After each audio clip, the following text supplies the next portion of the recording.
que é cultura? Cultura é conhecimento, crença, arte, popular e erudita, é modo de viver. A cultura é viva e dinâmica, agrega, identifica, representa, transforma e está em constante transformação. Aqui no Brasil, a Constituição Federal determina que o Estado deve garantir a todos o pleno exercício dos direitos culturais e acesso às fontes da cultura nacional.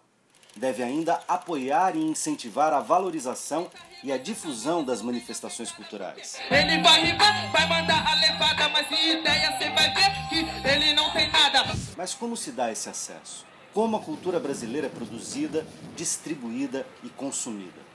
A nossa diversidade cultural está disponível de todos para todos? Construir uma sociedade melhor e mais justa implica, entre outras muitas coisas, em oferecer meios para que as manifestações culturais dos vários segmentos sociais tenham espaço e incentivo para brotar, crescer e circular. Olá, o Melhor e Mais Justo de hoje discute o acesso à cultura no Brasil. Estamos ao vivo pelo portal tvt.org.br e também pela Rádio Brasil Atual FM 98.9 em São Paulo, 93.3 no Litoral Paulista e 102.7 no Noroeste Paulista. Para essa conversa eu tenho o prazer de convidar Tadeu de Souza, que já esteve aqui algumas vezes com a gente, coordenador da Funarte de São Paulo.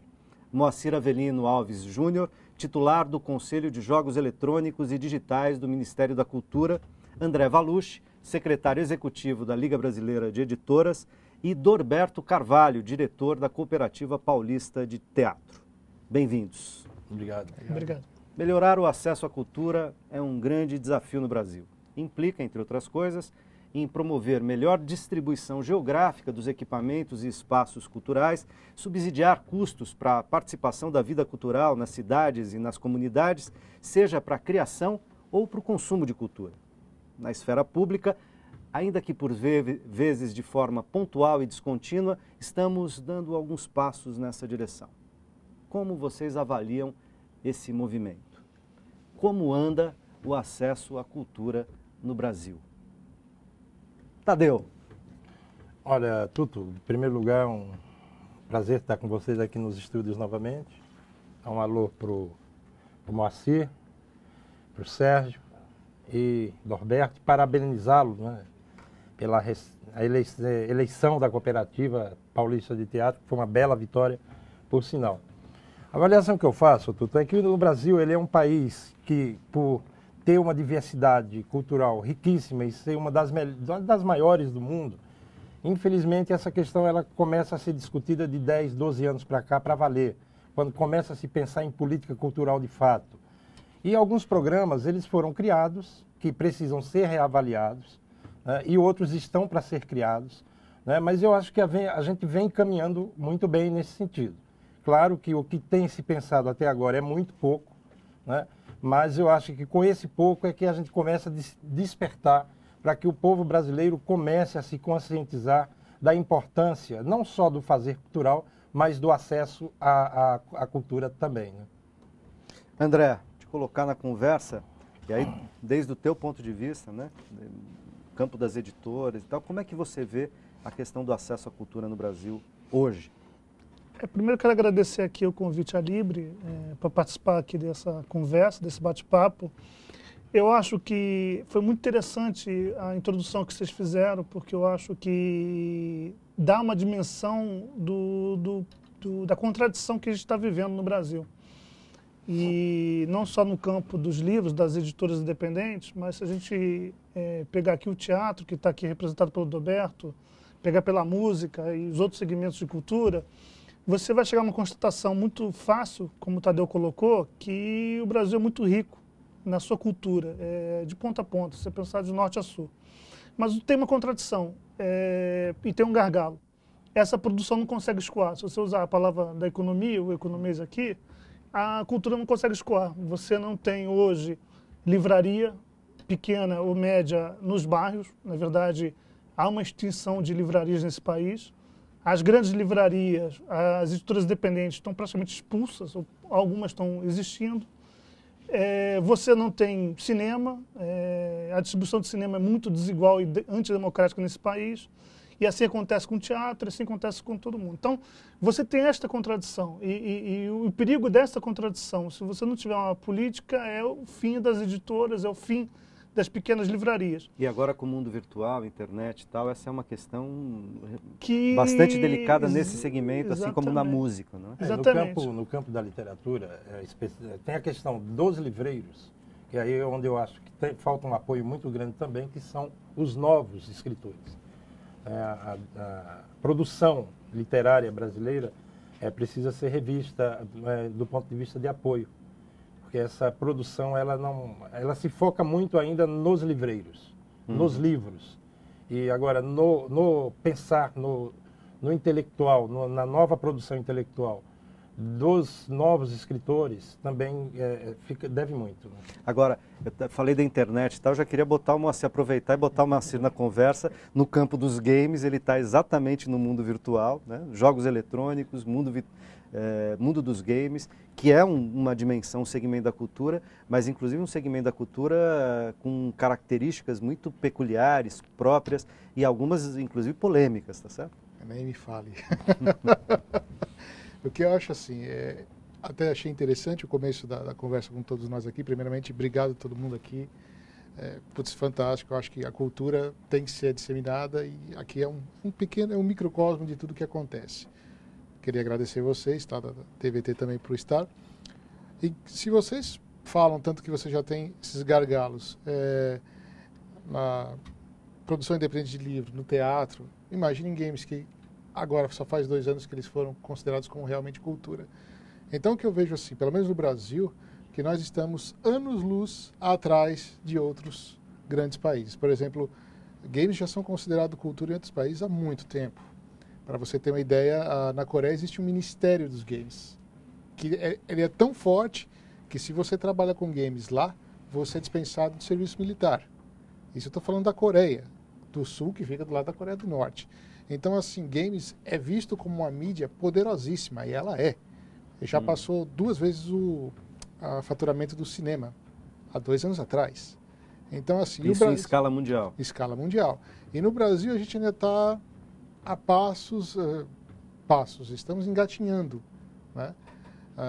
Tanto até pela polêmica, né, que a própria ministra desconsiderou games como cultura, né? Foi até interessante porque ela falou game não é cultura, é entretenimento, né?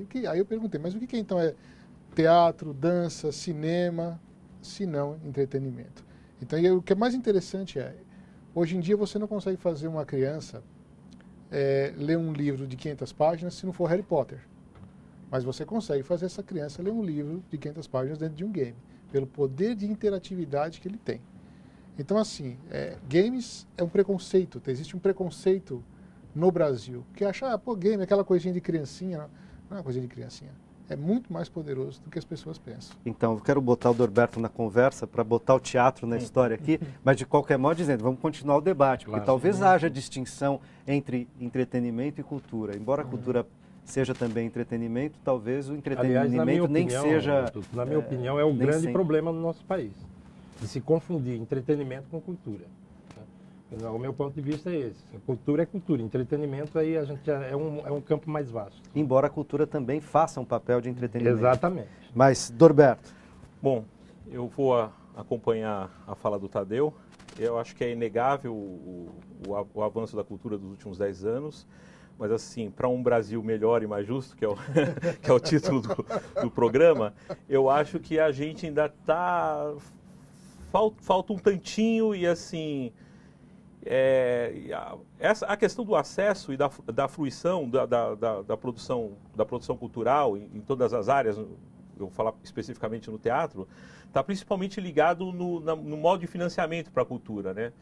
Se a gente pensar que hoje a gente tem 2 modos de financiamento, o financiamento direto, que é através dos editais, e o financiamento indireto através da renúncia fiscal, que esse é o grande financiamento da cultura. Podemos dizer que o que predomina no Brasil é o financiamento indireto, é o financiamento pela renúncia fiscal.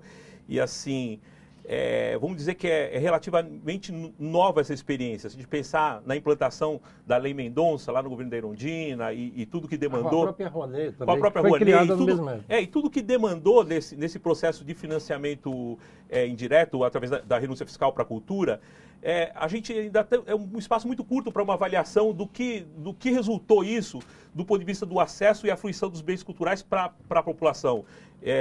Eu acho que... Eu vou entrar já nessa discussão de cultura e entretenimento, que é uma questão que está ligado também nessa questão da relação do financiamento público para a cultura. Hoje, o que a gente vê, só para citar assim, um exemplo mínimo, que é o clássico, né?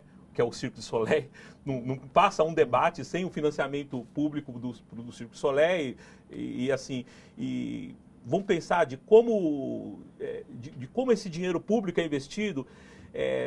Cabe a gente pensar assim, qual o papel do Estado, né? O dinheiro público ele tem que reverter, voltando a essa frase que eu adoro, o melhor, para construir o Brasil melhor e mais justo, né? Esse dinheiro público ele tem que reverter para o bem da população, ele tem que ter um retorno do ponto de vista da construção da cidadania, do ponto de vista da edificação do pensamento crítico, e daí rivaliza com a questão do entretenimento. Daí a gente cabe a discutir também qual que é o papel do Estado na cultura. É incentivar o entretenimento que assim, por si só, ele já tem um espaço no mercado, ele já tem um apelo comercial, ou cabe a gente pegar um caminho de construção da cidadania, do pensamento crítico, do imaginário do povo brasileiro e vai se discutir. Qual seria o espaço para as duas coisas? Quais são os pesos e contrapesos? Quer dizer, a gente tem um modelo de financiamento que de certa maneira compensa essas desigualdades? Porque, por exemplo, a renúncia fiscal é mais comum a gente ver grandes financiadores financiando espetáculos que já têm um apelo de público, por exemplo, muito maior do que espetáculos que não têm esse apelo de público, independentemente da qualidade dos espetáculos. Tem espetáculos que não têm apelo comercial, maravilhosos, tá certo? E que não têm o mesmo aporte de capital por renúncia fiscal do que outros. Estou certo, Tadeu? Não, mas eu acho que o Norberto ele colocou uma questão para mim que ela é fundamental, que é o papel do Estado. E aí tem que repensar, porque hoje a grande política de financiamento da cultura é a lei de incentivo. E aí tem que repensar tudo, porque não é possível que a cultura nesse país aqui fique na mão de meia dúzia de departamentos de marketing de empresas. E elas definem, na verdade, para o país o que é cultura e o que não é cultura. Eu acho que essa mudança e essa luta, inclusive, porque o Ministério da Cultura está fazendo esse debate. E vai haver mudança na lei. E vai ter mudança na lei, porque essa discussão é de fundo. Mas, Luiz, olha só, eu gosto de passar sempre um dado, que é um dado que foi uma pesquisa do próprio Ministério da Cultura, que foi essa pesquisa foi terminada há 3 anos atrás, que ela mostra que desde que a Lei Rouanet foi criada, em 1991, até 3 anos atrás, 70% de todo aporte, de todos os projetos, e o aporte financeiro que ficou no eixo Rio-São Paulo. Né? E quando eu falo eixo Rio-São Paulo, eu não falo Rio e São Paulo, né, no sentido da distribuição para um todo. Esses 70% eles ficaram na mão de institutos e artistas de renome. Então, isso é um problema muito sério no nosso país. Né? Então, é o que você coloca, que quando você apresenta um projeto para um departamento de marketing de uma empresa, o qual eu concordo plenamente com o Sérgio, não dá para você jogar... Com o André, desculpa. Aqui, em geral, sou eu. Vou virar Sérgio, que costumo errar os Sejamos Sérgio hoje também, tranquilo. Vamos embora. Quando você coloca o destino do teu projeto na mão de um departamento de marketing de uma empresa, obviamente que ela vai olhar para o artista que tenha um nome, seja renomado, né? Ou um apelo de um grande instituto ou de uma grande fundação. E quando você pega um projeto que realmente tem um interesse, no qual o Norberto se coloca, que realmente tem um intuito para fazer com que a sociedade brasileira se desenvolva do ponto de vista humano, né? Que vai em busca do desenvolvimento das humanidades, esse projeto ele não vai ser levado a sério tanto qual a um projeto que tenha um apelo de um grande ator, de um grande instituto. Agora eu preciso fazer um intervalo, mas quero deixar, vamos retomar daí, porque o Norberto falou, e acho que muito bem, a ideia de ter financiamento direto, financiamento indireto. Financiamento indireto via renúncia fiscal, que é desse que a gente está falando, que ele existe e é muito desigual, e tem o financiamento direto. Agora, o financiamento direto deveria poder, de algum modo, compensar isso, além de o financiamento indireto poder ser mais bem distribuído. A gente vai continuar discutindo isso. A gente vai fazer um rápido intervalo e voltamos já já.